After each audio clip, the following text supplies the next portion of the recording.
eleições deste ano, os eleitores gaúchos escolherão um novo ocupante para o Senado Federal. Para auxiliar nesse processo de escolha, o podcast Matriz faz uma edição especial, na qual apresentará individualmente cada um dos principais postulantes ao cargo. Os candidatos irão se encontrar no próximo dia 14 de setembro em um debate que será promovido pela Rádio Guaíba e pelo jornal Correio do Povo, e ele ocorrerá no Teatro da Henriques. Essa é mais uma oportunidade para auxiliar o eleitor a conhecer um pouco mais dos seus candidatos. Então, nos acompanhe!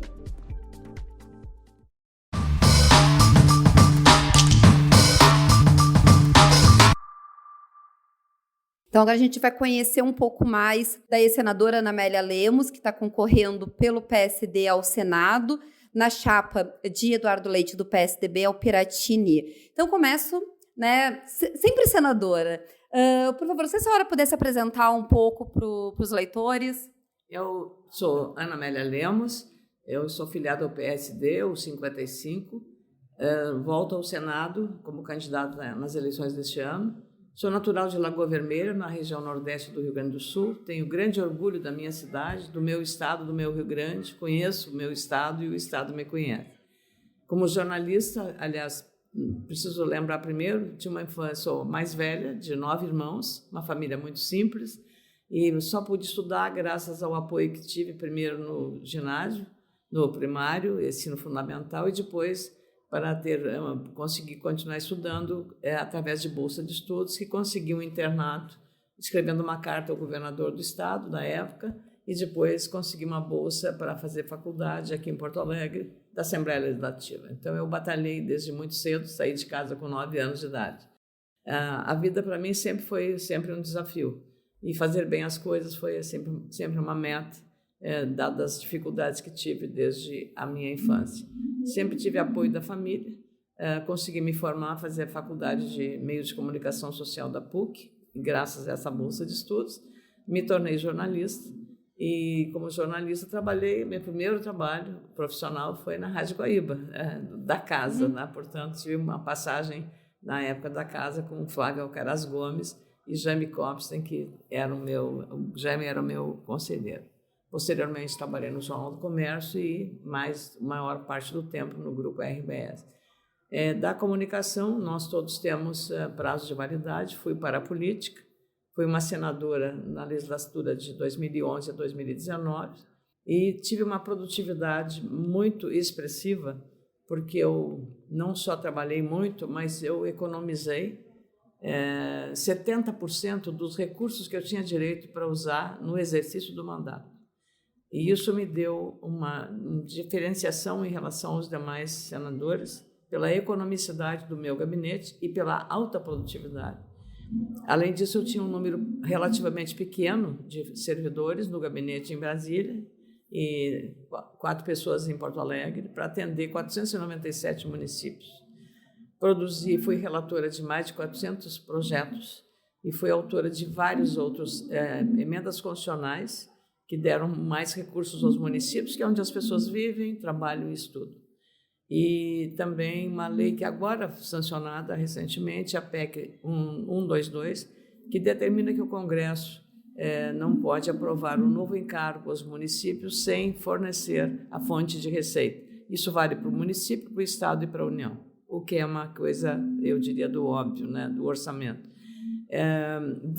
Fui secretária de Estado do governo do Rio Grande do Sul, em Brasília, cuidando muito da questão de saúde, porque foi exatamente no período do Covid e que tive que trabalhar na área internacional, porque a Secretaria tinha essa responsabilidade, e também no regime de recuperação fiscal, onde a minha atuação foi muito importante em função do relacionamento que tenho com o governo federal. Especificamente, agradeço até ao ministro Paulo Guedes, ao ministro Ciro Nogueira e ao líder do governo, Ricardo Barros, que foram muito proativos nesse apoio, solicitado por mim em nome do governo do Estado. Agora, sou candidata a voltar ao Senado, pedindo apoio pelo partido que eu estou, o PSD, trazendo a minha bagagem, da minha experiência e entendendo os desafios que teremos com duas grandes reformas, a reforma tributária e a reforma administrativa. Senadora, era exatamente esse o ponto que eu queria lhe perguntar. A senhora fez uma mudança de partido exatamente para buscar, vamos dizer assim, um ambiente melhor, apresentou-se como candidata, né, para voltar ao Senado. Por que voltar ao Senado agora? Em 2019, acho que é importante lembrar, né, senhora? 2018, a senhora estava concorrendo como vice-presidente. Então, por que voltar ao Senado agora? Porque a minha vida útil ainda na área política, eu acho que ela é suficiente para produzir leis ou ter um trabalho de defesa das demandas do Rio Grande do Sul, seja no âmbito do municipalismo, do setor econômico, da liberdade econômica, de defender as pautas mais importantes, defesa da democracia, a prisão em segunda instância, defender muitas pautas que estão. Esse mesmo projeto da lei do Saidão, agora que teve uma grande repercussão no país, é de minha autoria, e foi reconhecida pelo autor, o deputado capitão Derrite, lá de São Paulo, e voltou ao Senado porque houve modificação na Câmara. Então, eliminando a possibilidade do saidão, é um benefício que só o Brasil tem e que a sociedade pagava a conta, né? Porque aumentava a insegurança e a impunidade aumentava também.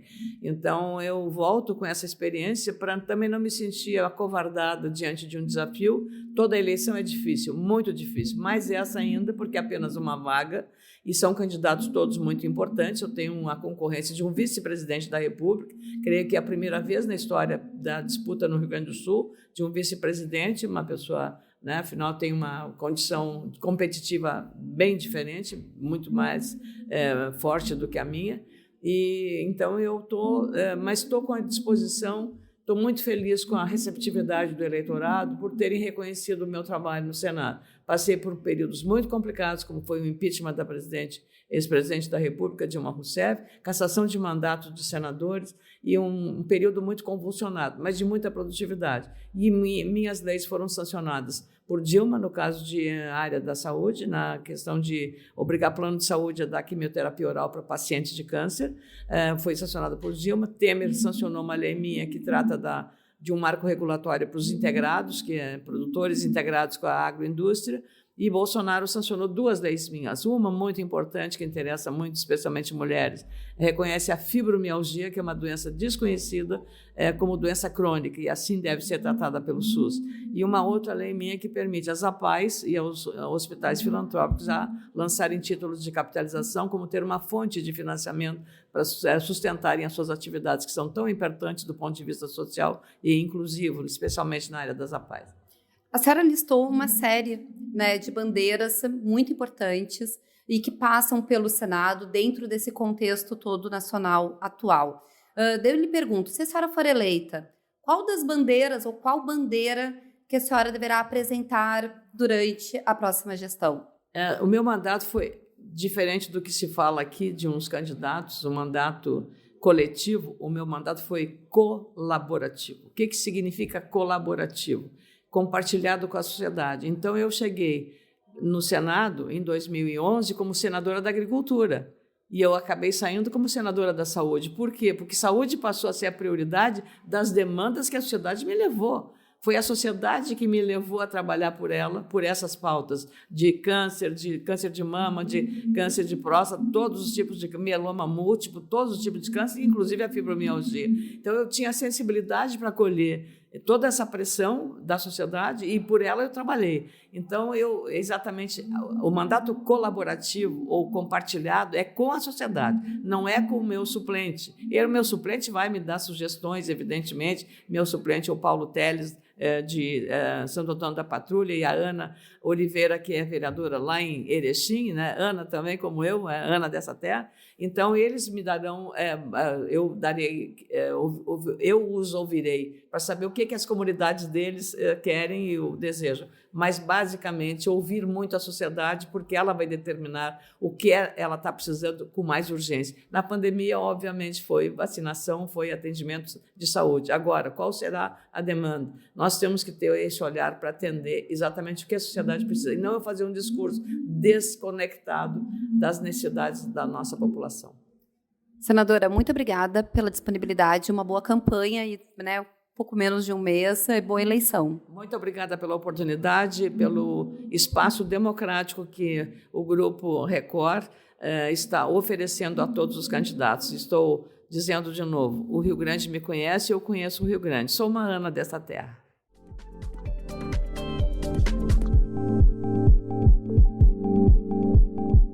Essa foi a entrevista, então, com a candidata ao Senado pelo PSD, Ana Amélia Lemos. Além disso, por ordem alfabética, os programas irão apresentar a candidata pelo PP, comandante Nádia, o candidato Hamilton Mourão pelo Republicanos, Maristela Zanotto pelo PSC, Olívio Dutra pelo PT e professor Nado pelo Avante. Além disso, o candidato Ayrton Ferronato foi entrevistado pelo PSB, porém ele renunciou à candidatura. Esses candidatos participarão do debate promovido pela Rádio Guaíba e pelo Correio do Povo no próximo dia 14 de setembro, no Teatro da Henriques, aqui em Porto Alegre. Agradeço a escuta. A edição desse programa foi de Aleph Alencar. Até a próxima.